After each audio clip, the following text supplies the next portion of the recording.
Hi everyone, welcome back to my channel. Hello. Hi, this is Yesenia. You might remember her. We collabed together on a Get Ready With Me video and also an Urban Decay review. If you want to watch that, I'll go ahead and link it down below. But today we're actually going to be talking about 5 traveling tips for you guys. So I'll start off with, I might be looking down because we have some notes. We do have some notes. yeah. Just to recall, there is 5 traveling tips that we do have. So the first one would be... It's going to be research before booking a trip. It's really, really important that you do your research. We're going to talk about research regarding hotels first. So for hotels, there is a lot of websites that you could actually look into.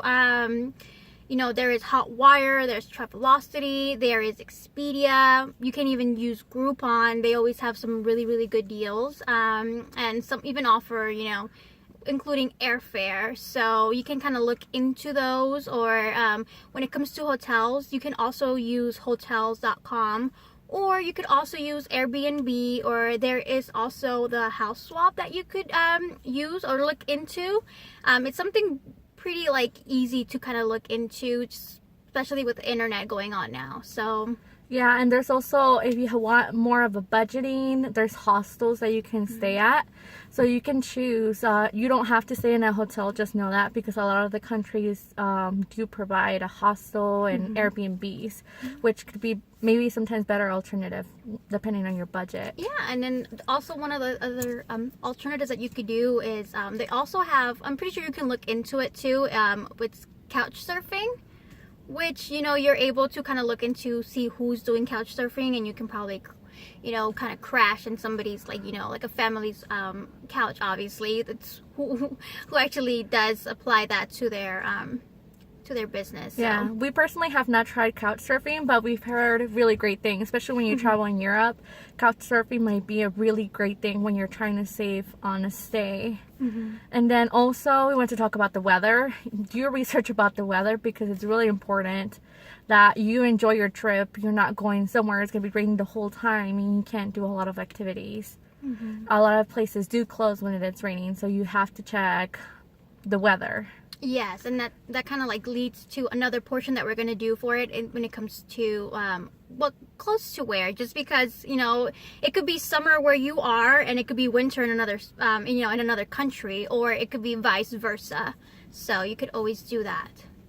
And then also do your research about the customs about the country. It's really important to know and be respectful to other countries. They have different beliefs, so things that you might do or wear might be offensive. For example, in India, you have to cover certain parts of your body because it would be disrespectful not to, which in America, where we're from, it doesn't really matter how you dress. So make sure you do your research and you respect their laws or customs. Yeah, I mean, just because every country's gonna have their own laws, so what could pass in one country, it would definitely not pass on another one. And then also the other thing about doing research for is activities. You can also find a lot of things whenever you have booked through Hotwire. I know Expedia and Travelocity and Groupon actually have all these activities you could do depending on where you are. But there is one thing that we actually tried when we traveled to Paris, was we got the Paris pass, and they did offer, was a 2-day or 3-day, or it was a 6-day. So you can kind of look into it and just see what kind of activities you want to do, and then just kind of go based off on the activities that you want to do, and then what's the best accommodation for you, including the hotel or wherever you are going to be staying for the remaining of the nights, just to kind of have an idea of what activities you want to do meanwhile you're on that side of town. Yeah, and then also flights. It's really important that you do your research on flights, because the prices can vary so much, starting at 200, 300, and then going to 1,000, 500. You really, if doing your research on flights can really save you a lot of money. Great websites are, she mentioned Groupon, and then also Hotwire, Skyscanner, Hitmine, Kayak, Google Flights, and I personally have used Groupon. We've used Hotwire actually for a Paris trip, and Google Flights, if there's even flights where you can go to Paris for like 300 round trip. It's insane. So do your research when it comes to flights. It's really important. So the second topic we're going to talk about is packing smart. Correct. Which is packing lightly. One of the thing is that you remember you have to pack is packing the most comfortable shoes. Yeah, they might kind of throw off a little bit of your outfit, but just remember, you're going to be walking around wanting to explore the city, so might as well pack something very, very comfortable. So even if it's just like, your walking or training shoes, you could do that. If you're comfortable with them, then you go right ahead and pack those. Don't forget the Make sure, shoes. you break them in before you start walking around for miles and miles, because you will walk a lot. Yeah, especially if you're going to be exploring a new city, you don't know how big it's going to be, or kind of going from one place to another. It might seem pretty close on a map, but actually it's going to be really, really long. No, we learned the hard way. We did. We did. And then also another one is trying to come up with outfits before you even pack them into your bag. So you kind of stop yourself from overpacking, and then try to see what outfits you can kind of put, like with jeans, you can actually pair them. Like you can either dress them up or dress them down. So either just put little outfits together that that you can probably reuse, or you can even do laundry on your in your hotel. Most hotels provide you with laundry, or they even tell you that there's a laundromat nearby. Even hostels, they'll have like places where you can wash your clothes, and also you can wear layers in case it gets hot, it gets cold, or like solid colors, so you can mix match. And then the next subject is learning languages.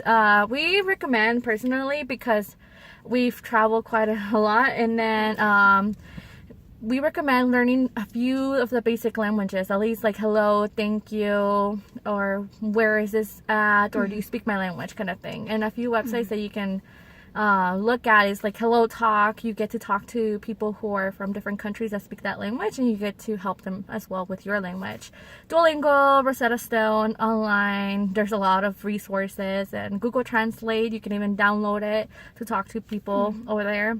It's really respectful, and a good thing to do is to try to at least speak their language, because they'll appreciate it a lot more. People tend to think that, like, for example, French people are rude, but it's not, because we're not attempting. We're in a different country, so we have to adjust to their customs. Correct. And then one of the thing is, like, at least just basic, just kind of do your research. If you're traveling to France, at least try to learn the basics of French. If you're traveling Spain, try to learn the basics of Spanish.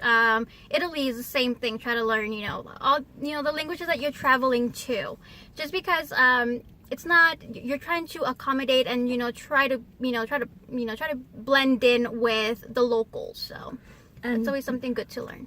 The next one we're going to talk about is transportation. Correct. For transportation, there is different options, depending on what country you're going. I mean, there could be taxi, there could be metro or trains, or you can also just get a driver.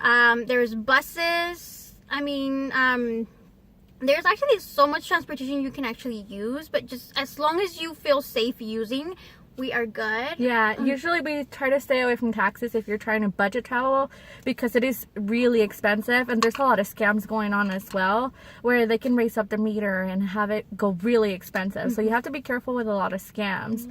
But a good option, there's I know definitely you can use EuroGo, I believe that's one of the apps, where Go Euro, where it tells you the different transportations, like trains, buses, and which one's the cheaper alternative to get from point A to B. And then lastly, we're going to talk about is the money exchange.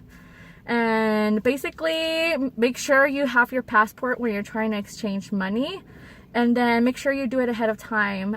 You don't do it at the airport, because it is going to be more pricier. But I did when I went to Europe. I went with my bank, and I checked the conversion rate every single day to make sure it had the best deal. But yeah, just because the currency changes so it would just be just because the currency changes quite often. But so thank you so much for watching this video, and thank you so much for collaborating and helping us. If you want to see more videos, just let us know, comment down below, and thank you. Bye. Thank you, bye.